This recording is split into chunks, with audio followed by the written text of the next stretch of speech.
Было 12 часов ночи. Митя Кулдаров, возбужденный, взъерошенный, влетел в квартиру своих родителей и быстро заходил по всем комнатам.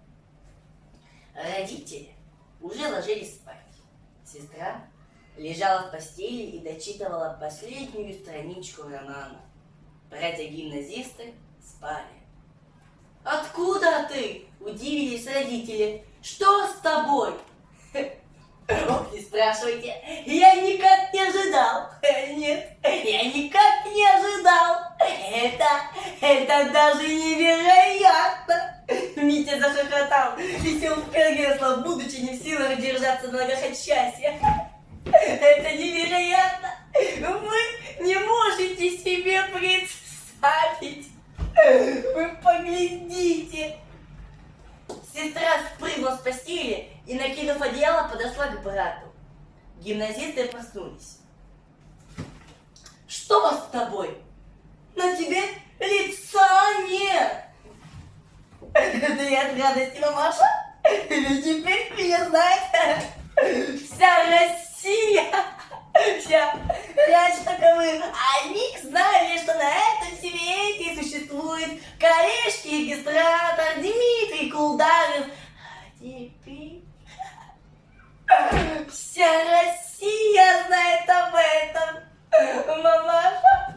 О, Господи!» Митя вскочил, побегал по всем комнатам и опять сел. «Да что такое случилось? Говори толком!»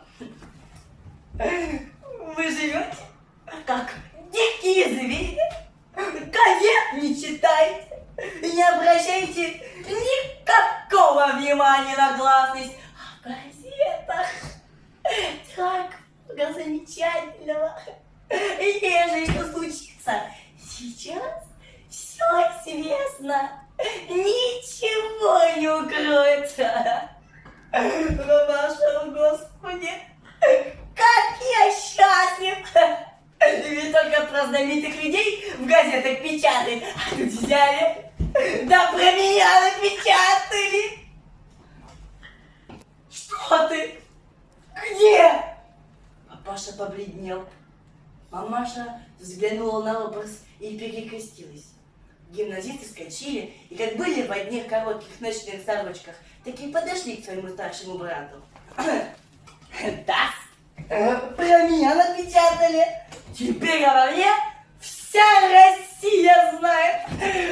Вы, мамаша, спрячь номер на память, читать будем иногда». Митя вытащил из кармана номер газеты, подал отцу, ткнул пальцем вместо обведенной синим карандашом. «Читайте!» Отец надел очки. «Читайте же!» Мамаша взглянула на образ и перекрестилась. Папаша кашлянул и начал читать.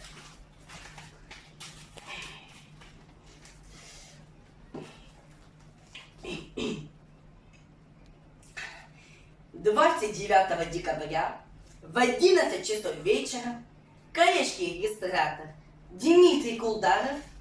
Видите? Видите? Дальше! Коллеж-регистратор Дмитрий Кулдаров, выходя из Портерной, что на Малой Бронной в доме Казихина, и находясь в нетрезвом состоянии, это я Семеном Петровичем, все до тонкости описано. Продолжайте, дальше слушайте. И находясь в нетрезвом состоянии, поскользнулся и упал под лошадь стоящего здесь извозчика, крестьянина деревни Дурыкиной Юхновского уезда Ивана Дротова. Испуганная лошадь, перешагнув через Кулдарова и протащив через него сани с находившимся в них второй гильдии московским купцом Степаном Луковым, помчалась по улице и была задержана дворниками. Кулдаров, начали находясь в бесчувственном состоянии, был отведен в полицейский участок и освидетельствован врачом. Удар, который он получил по затылку. Ну это я могу, папаша. Ну, дальше читайте, дальше. Удар, который он получил по затылку, отнесен к легким. О случившемся составлен протокол, потерпевшему подана медицинская помощь. Затылок холодной водой примачивать. Читайте теперь. Вот-то вот. Теперь по всей России пошло. Дайте сюда. Митя схватил газету, сложил ее и сунул в карман. Побегу к Макаровне, покажу. Надо еще и Маницким показать. Наталье Ивановне, Анисиму Васильевичу. Побегу. Прощайте. Митя надел фуражку с кокардой и торжествующий, радостный выбежал на улицу.